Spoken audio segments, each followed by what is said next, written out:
Hi guys, Darth Deuces here, back with another video. Today I want to do a my top 10 favorite figures of 2023. I'm slightly late on this. I would have preferred to release this in June, but it is now the 1st of July. I just kept being kind of lazy, and also kept having new figures come in that I wanted to review. And shooting those reviews first. But now I'm doing my top 10 of 2023 so far, and my rules for my list are fairly simple. The figure has to have been released in 2023 or so late in 2022, I probably wasn't going to be able to get it until 2023. Had to have bought it, obviously. I have to have it.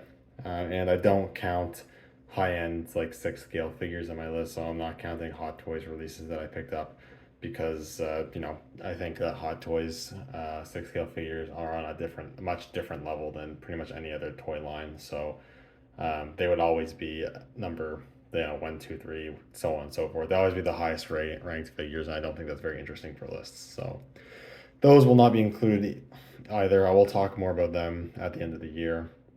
But right here in front of you is not my top 10, just some figures I picked up this year that I think were worth mentioning and kind of representing some of the stuff that I picked up this year. I think it's been, like most years, a pretty strong year for figures so far. I think some lines have definitely been stronger than others.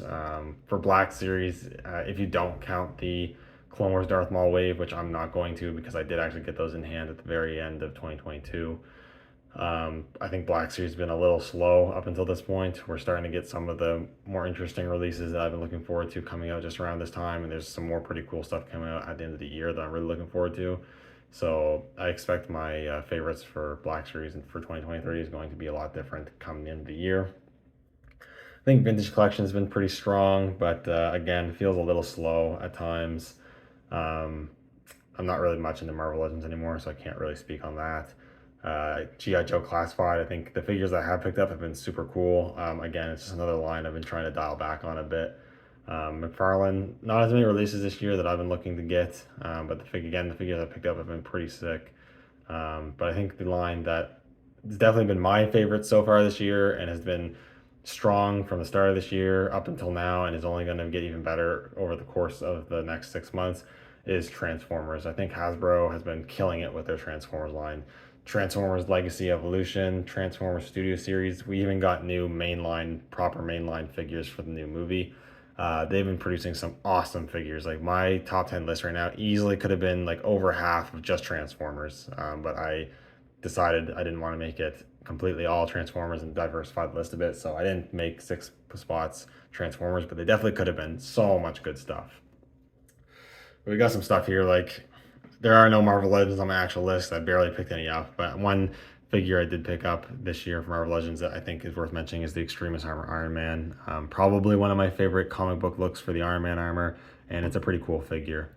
Vintage Collection Deluxe Paz Vizsla. I think this is probably one of the best deluxe Vintage Collection figures they've released so far. It came pretty close between him and one other figure that is on the list, which you'll see in a couple minutes. But he's really good. Black Series, there still have been some pretty solid releases. I just got the deluxe Endor Rebel Commando. It's a really good figure, but really should not be the deluxe price point. Nothing deluxe about it, which is why it's not on the list. And I also got Mara Jade there. She's not on the list because she's a lot of reuse, but she's also really good and just pretty awesome. We're even getting the character at all. Like I honestly never thought we'd ever see another Mara Jade figure made by Hasbro. But they did make a Black Series, and while she does use a lot of reuse, the reuse I think is smartly done, and the new parts do look really good. She probably has one of my favorite Black Series head sculpts and face prints I've seen in a while. She's really nice. McFarlane Toys, that medieval spawn is a character I think a lot of people have been wanting him to make for a while. I know they were talking about doing a Kickstarter for him, but I guess they ended up not doing that. And this mainline figure is really nice. Sculpt and paint's really good. Decent accessories. I do wish he came with a shield, and he probably would have made my list as well if he had better articulation. He is pretty hindered. I get he is bulky armor or whatever, but he still is pretty limited, which kind of sucks. Like I said, Transformers, that mainline Optimus Prime, lacks in many things, but it's still a really cool figure, really well articulated. He's just too small, lacking a lot of paint apps and not mega accurate to the movie. Scourge, I thought that guy was make my list for sure, the Studio Leader class Scourge. beautifully sculpted and painted, well articulated, pretty decent accessories, good ultimate mode, and pretty cool engineering for the transformation. I just don't quite think he's worth the leader class price point for the amount of plastic you're getting there. He is also a bit inaccurate because he's based on concept art. Still think he's close enough where it doesn't bother me that much, but it's still worth mentioning. And then that Diamond Select Gypsy Danger. I wanted a Gypsy Danger figure for a while. I'm glad to have one. The new Diamond Select figure looks really good, but the articulation is abysmal, so that's why that one didn't make the list. And just tons of other stuff. Studio Series like Battle Trap. The new Bumblebee Deluxe Studio Series figure is way better than I was expecting it to be. Um, just stuff like that. A lot of other really great releases. You can't cover them all, or the video will be like an hour. Anyways, I'm gonna clear these guys out, and we'll take a look at my actual top 10. So at number 10, it is a release that some may consider a 2022 release, because I think there is some people who had this figure as early as fall of 2022. But for me, all the Canadian retailers didn't have this releasing until 2023. I got it really early in 2023. It is the G.I. Joe Classified Crimson Guard. This was probably my most wanted character figure I wanted them to make in the Classified line, outside of like main characters like Cobra Commander and that sort of stuff. And the figure doesn't disappoint. I always wanted that old 3¼ inch G.I. Joe Retaliation Crimson Guard that they made. I never got it. And this one's really nice. Basically, pretty classic design that just has some small tweaks and modernization to it. The sculpt's great. The paint that's applied is applied really well. Good articulation with pinless joints, I think, all throughout the figure. A great array of accessories. You get the assault rifle that has a removable mag and has a painted bayonet blade on it, a handgun that stores in the holster, a combat knife that stores in the sheath on the belt, a sword that can be stored in the removable sheath on the belt, the backpack that can also store some of the accessories for different options there. Just an overall really solid release from the Classified line. I did actually buy 2 of these to flank my Cobra Commander, so one of the rare figures I got multiples of. At number 9, we have the Star Wars The Black Series Jedi Survivor Cal Kestis figure. Big fan. I haven't played the game yet. I'm waiting for it to go on sale, but I'm a big fan of this character from the first game. And this figure, I like the design for Jedi Survivor here, this kind of base design. And it's a very nice improvement over the first figure. The first figure was good, but articulation wasn't as fluid on it, and it had not a good head sculpt or face print. Didn't look anything like the actor. This one does look so much more like him. Maybe it's still not 100%, but it looks a lot better. The articulation's a lot more fluid, in my opinion. The accessories are good. He has his lightsaber he can store on his belt. Blaster pistol, it's nicely painted, can store in the holster, can hold both the accessory well, and comes with a reissue of that little articulated BD1, figure that the first one came with. So yeah, I think it's just a really solid figure. I doubt he'll make my overall top 10 figures of the year come the end of the year, because there are a few Black Series figures and characters that I know are going to beat him. But for now, I really like this one a lot. Probably my favorite Black Series release of the year so far. And number 8, we have I'd say my favorite TVC release of the year so far, which I got relatively recently. It is the Vintage Collection Hunter from the Bad Batch / the Clone Wars. Pretty much a scaled down version of the Black Series figure, and I really like the Black Series figure a lot. Probably one of my favorite Black Series figures in my collections. I think that mold's really good, and this mold is also really good. I am hoping they'll reuse it for other commandos and whatnot down the line. I hope it doesn't take too long to get the rest of the members in 3¼ inch scale. But they did a really good job. Painted and sculpted really nicely. Well articulated, all the new modern articulation. Accessories are good. He's got the knife you can store in the sheath and the arm, pistol. Comes with the commando rifle. You can technically attach it to the backpack accessory. I don't know. It's not, I guess, intentional storage, but it works actually pretty well. And he has the removable helmet just like the Black Series does, and has a pretty good looking head sculpt and face print underneath. So overall, it's just a really solid figure. And when it came between this one or Paz Vizsla, Paz is at the deluxe price point. This one's not. I feel like this one's just a bit of better bang for your buck. And I do probably prefer the character a little more as well. But yeah, TVC Hunter at number 8. At number 7, we have the new line from Hasbro, the Indiana Jones Adventure Series, Indiana Jones from Raiders of the Lost Ark. I absolutely love Indiana Jones movies. And I know a lot of people have been wanting new Indiana Jones figures for a long time. I'm sure they're happy they're at the 6-inch scale as well. And we got Indiana Jones, the main one. It's a line I don't plan to go all in on. I have the Temple of Doom figure on pre-order of Indiana Jones where he has like the sword. I have that one on pre-order. I'll probably get the recently revealed Henry Jones Sr., Sean Connery figure, and maybe a couple others from The Last Crusade, and then probably call it a day.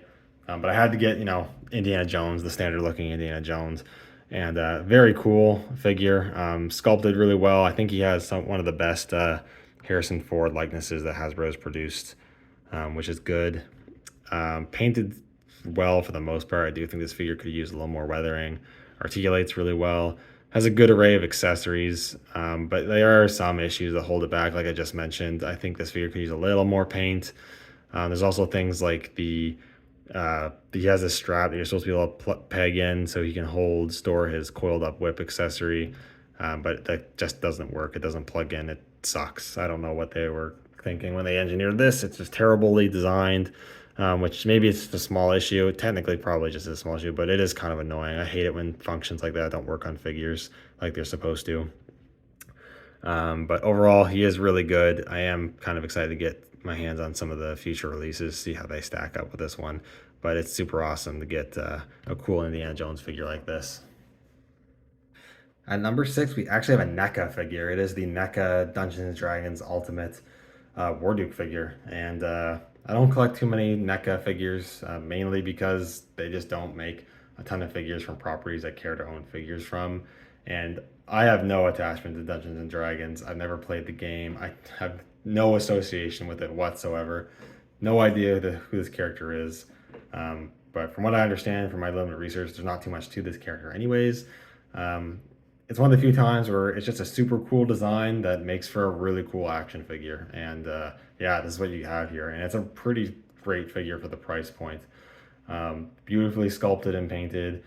Pretty good articulation. It's not crazy articulated. It's not doing crazy acrobatic things. We can do all the posing I kind of want this kind of character to do.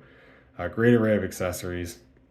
You have 2 smaller blades, the large sword, the flame effect that can go on the sword, the big old shield, a few hand options, and then you have weapon storage for all the weapons he has, actually. It's just a super solid figure, super cool design. Even if you're not a Dungeons & Dragons fan at all, you can still probably appreciate this is just a fun, cool figure. And at number 5, we have the Transformers Studio Series Gamer Edition, I think they call it, Optimus Prime from War for Cybertron. I absolutely love the 2 older War for Cybertron, Fall for Cybertron games. I actually just played War for Cybertron for the first time relatively recently. I found it on Xbox 360 for a reasonable price, and I never actually played it before, so I absolutely love that. But I had played Fall of Cybertron since that had come out, and absolutely love that game as well. I really like the designs from that game, and I was really excited when they said we'd be getting new figures made of those characters from the games. We got new figures from those characters years ago as part of the Generations line. We got the Deluxe Optimus Prime. It's a really good figure. I do actually own the mold, although it's not in really good shape anymore. And I think they did improve on it very well. This figure has much more accurate proportions and sculpt, well articulated, not as fiddly. I like the Voyager size a lot better, and I really like the accessories as well. It comes with the Energon axe. You have a couple different configurations for it. He has the swappable right arm to have his ion cannon arm that's actually accurate to the game, which is super cool. As well as you can actually open up his chest and have removable matrix as well, which is a feature I wasn't really expecting to have this figure to have, but he has it. That's very nice. Just such a fun Optimus figure. I really do love this figure a lot. It nostalgic and also just really good. So yeah, super solid, and not the last time you'll be seeing Transformers on this list. Next up, another Transformer is the Legacy Evolution Voyager class Turn from the IDW universe. And just such an awesome design for a character. Me and many other people have been wanting Hasbro to make an official Turn chug scale figure for so long. I used to own the Iron Factory third-party Legends class scale Turn figure, which is really good, but it's just too small. It doesn't fit in really any of my Transformers collection. Really wanted a Turn figure that scaled with those guys, and we got it here. Really well sculpted and painted. Awesome design. The accessories, little double fusion cannon, has a few different configurations for the Evo fusion gimmick that I think are actually kind of cool, because you can give them like shoulder cannons, or you can have them hold it as two guns or a long rifle or the cannon, sort of a shoulder cannon configuration that you have. Really well articulated, probably one of the best articulated Transformers figures I've handled in a long time. Transformation's good, tank mode's accurate and good. I really have no real complaints. It would have been nice if they made the mask removable to have his normal face underneath. That would have been a super cool feature. Though I'm not too terribly upset that they didn't do it, because I would probably never display him with the mask off anyways. And I'm excited to see how the bludgeon that's going to be a repaint that this figure is going to turn out. Definitely be getting that as well. But yeah, super solid figure. Very happy Hasbro finally made this guy. At number 3, we have an import figure. Now, I'm not much for figure arts or anything like that. For whatever reason, I just don't care. Usually Black Series is enough to hold me over with these kind of characters and figures at this scale. But Black Series has yet to do an actual accurate Book of Boba Fett. And I think Figure Arts did a really good job on this one. It is the Book of Boba Fett throne set Boba Fett, I guess. Very nice. The figure itself articulates pretty well. Is sculpted and painted really nicely. Comes with a bunch of accessories, including a couple different expressions for unhelmeted Tamara Morrison sculpts, which, aside from the face print being a bit too light, I think they look really, really good. Blasters, blast effects, and then of course, probably the main attraction is he comes with the throne, which is beautifully sculpted and painted, and he looks absolutely awesome sitting on it. I have him as my centerpiece for my Boba Fett or Book of Boba Fett / Mandalorian shelf, and it just is such a cool centerpiece for that shelf. Has such a nice presence.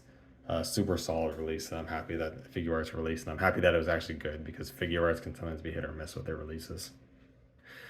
At number 2, we have another import from Bandai that I'm actually surprised I like more than the Figure Arts. It is, again, another Boba Fett from the Book of Boba Fett, but this time it is the movie realization figure, the Daimyo Boba Fett.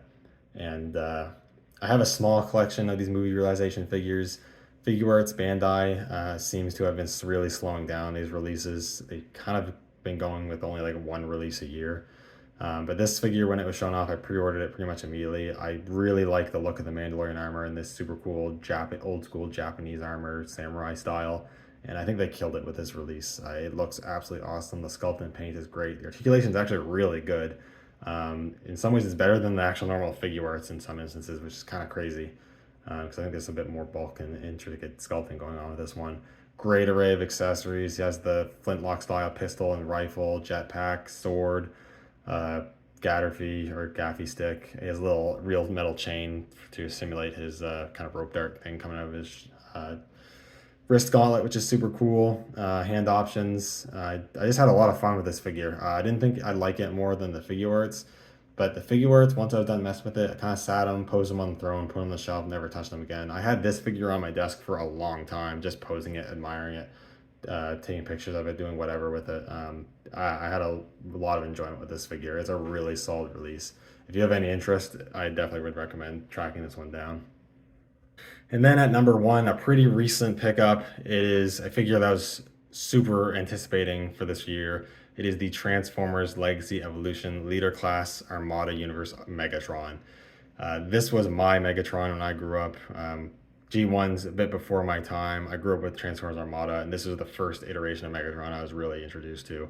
And I have the original toy. I got that long time ago for my birthday, brand new. And this just brings back so much nostalgia, so many memories. And it's just such an awesome upgrade to that original figure. Having actual articulation of this character in figure form is awesome. The tank mode looks awesome. The robot mode's great. Posability is really good. What I wanted for this character for the most part. He's not a perfect release. There is some engineering choices with the articulation that's a little wonky. I wish he had come with accessories, because I will say it's a little hard to justify the leader class price point for this one, which I feel like I say with most leader class figures. It just is what it is. But he's a super awesome figure, and if you're an Armada fan or just are interested in this design for Megatron, it's a figure I can't recommend enough. And definitely my number 1 for right now. I do know for a fact this is definitely going to get probably still make my list at the end of the year, but it won't be number 1. We have Commander Class Armada Optimus coming out probably within the month or so, and I am super excited for that figure. That one will probably be my favorite figure of the year. Spoiler alert, but you never know, I guess. I'm super excited for that release. But yeah, that is my top 10 figures of 2023 so far. So yeah, thank you guys for watching. I know this video is long, so thanks for watching if you watched all the way through. Let me know what you think down in the comments below. What were some of your favorite figure releases of this year? And aside from that, looking forward to the next 6 months of releases. So again, thank you guys so much for watching. I'll see you all in the next one. May the Force be with you.